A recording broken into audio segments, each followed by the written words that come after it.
ఒకప్పుడు చంద్రబాబుని డిఫెన్స్లో పడేయడంలో సక్సెస్ అయినటువంటి వ్యక్తి జగన్మోహన్ రెడ్డి.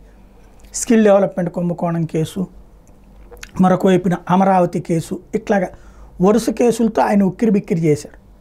ఒక 5-6 నెలలు అది ఎలక్షన్స్కి ముందు జరిగినటువంటి పరిణామాలు. ఆ టైంలో అప్పర్ హ్యాండ్ జగన్ది.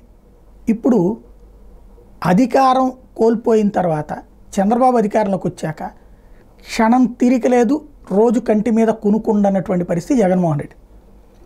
వారం వారం వస్తున్నటువంటి కేసులతో విలవిలలాడేటటువంటి ఒక వ్యూహాత్మక ఎత్తుగడలో మీడియా, సోషల్ మీడియా, గవర్నమెంట్ యంత్రాంగం అన్నింటినీ చేతిలో పెట్టుకుని ఒకేసారి నడిపితే ఎలాగుంటుందో జగన్కి రుచి చూపిస్తున్నారు చంద్రబాబు.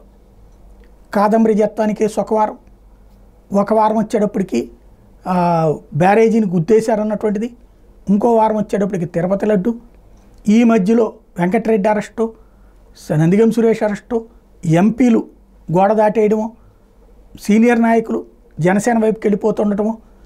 ఏ రోజున పార్టీ అసలు ఈ పార్టీ ఉంటుందా, నడపగలుగుతారా, ఈ లోపే దెబ్బతింటుందా?